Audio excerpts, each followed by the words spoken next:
Yang terbesar kedua itu dari rokok, dibandingkan ketika membeli seperti daging, telur, dan lain sebagainya. Ya, daging ayam ketiga, telur ayam keempat, dan seterusnya.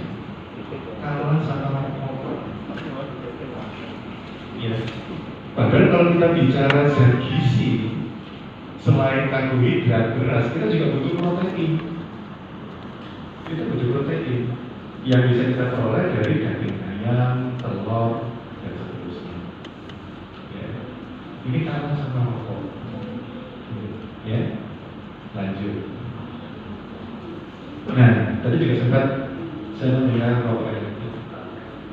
Bahaya kurang lebih sama Bapak Ibu, antara rokok elektrik, vape, gitu ya, vape, dengan rokok yang konvensional itu bahayanya sama. Ya, dan yang memprihatinkan itu sekarang juga mulai banyak ya yang mengkonsumsi rokok elektrik. Ya. Nah, jadi ada beberapa asumsi juga bahwa rokok elektrik itu lebih aman. Saya pakai rokok elektrik sebagai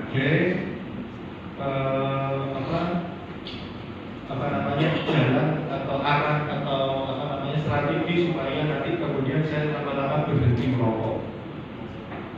Saya pakai rokok elektrik dulu, baru lama-lama tidak merokok.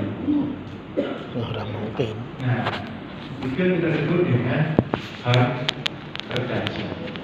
Permasalahannya Bapak Ibu, itu bukan cara yang tepat. Mengapa? Karena kalau kita bicara harm reduction yang itu dalam pengawasan. Jadi penggunaan rokok elektrik itu kalau diawasi, kemudian memang diatur, semakin lama semakin berkurang, itu yang disebut dengan harm reduction. Tapi yang selama ini terjadi bukan seperti itu. Pemanfaatan rokok elektrik sama bebasnya dengan rokok yang konvensional. Nah, ini yang menjadi masalah. Jadi bahaya untuk rokok elektrik itu sama dengan bahaya dari rokok konvensional. Bahayanya apa? Satu, kecanduan. Ya, di dalam rokok itu baik konvensional maupun yang elektrik itu mengandung zat-zat yang menyebabkan seseorang akan adiksi, akan kecanduan. Kalau nggak rokok, nggak enak. Kalau nggak rokok, nggak nyaman, nggak tenang. Ya. Kemudian menyebabkan kerusakan paru-paru, gangguan jantung, risiko kanker. Ya. Kemudian ini bahaya untuk ibu hamil dan janin. Ya.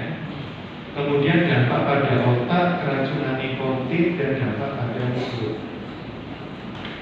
Jadi bahaya rokok itu bukan hanya pada individu, bukan hanya pada orang yang merokok saja, tapi juga terkena pada orang di sekitar kita,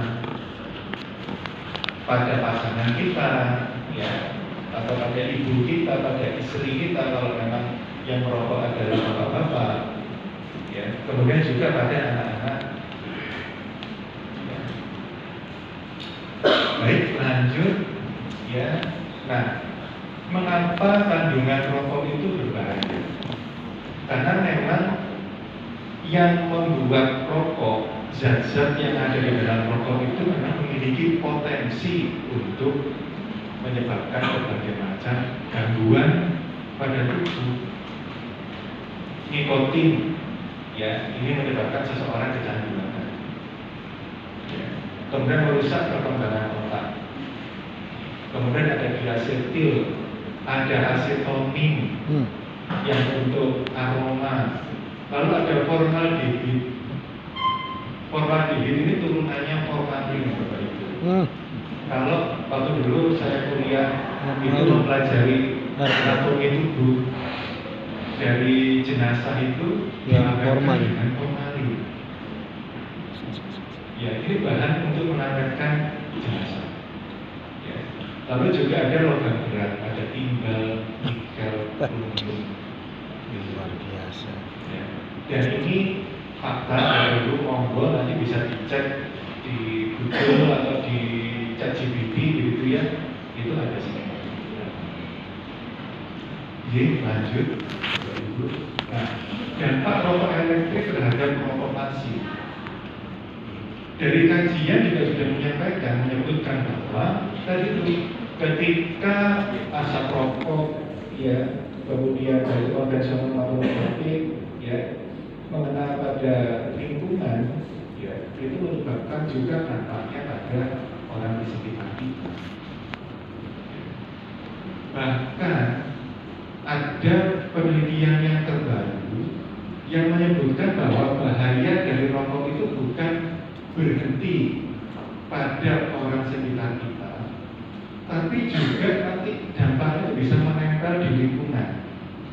Zat-zat tadi bisa menempel di lingkungan. Jadi kalau misalkan kita sudah orang yang merokok tadi sudah pergi, ada orang lagi yang datang memiliki risiko juga. Jadi risiko ketiga, ya. Jadi ada risiko pertama itu adalah individu yang merokok, orang yang merokok. Risiko kedua itu yang di sekitar orang yang merokok tadi, bisa ibu atau keluarga kita atau anak dan seterusnya. Yang ketiga adalah tadi dari lingkungan, dampak dari orang yang merokok tadi. Ya. Ini yang juga perlu kita perhatikan Bapak Ibu. Lanjut. Vape juga dapat menjadi pintu masuk penyalahgunaan narkotika. Nah ini alhamdulillah yang diundang ini saya apresiasi sekali ya, yang diundang ini berbagai macam kelompok masyarakat gitu ya, dan pastinya juga mengikuti berita-berita di media massa, di medsos dan lain sebagainya ya, bahwa larutan yang di vape itu ya itu bisa bermacam-macam ya, dan ada potensi dicampur oleh zat adiktif seperti narkotika. Ini faktanya Bapak Ibu dari berita-berita ya. Polisi menangkap selebgram gitu ya, itu dari liquid vape. Narkotika akibat dari liquid vape. Dan banyak lagi contoh yang lain. Polda Metro Jaya bongkar sabu cair dicampur liquid vape. Siapa yang bisa mengawasi? Ya. Liquid itu bermacam-macam, bisa dicampur macam-macam juga. Siapa yang bisa mengawasi? Jadi ini harus juga kita bahas. Ya. Banyak juga contoh. Lanjut. Pabrik tutup. Nah, sayangnya promosi rokok di Indonesia ini sangat bebas, sangat bebas. Ya. Ini yang harus kita bahas. Mulai dari kalau kita kedatangan teman atau tamu dari luar negeri, turun dari bandara, ya, keluar dari bandara langsung dihadapi dengan promosi rokok. Di luar negeri relatif lebih terbatas. Ya. Kemudian kita bisa sering melihat di jalan-jalan, di toko-toko itu ada promosi rokok. Yang mengakses siapa? Semua orang. Yang merokok mengakses, bapak-bapak mengakses, ya, ibu-ibu mengakses, remaja mengakses, anak-anak mengakses promosi ini. Jadi semua bisa mengakses promosi rokok yang sangat luar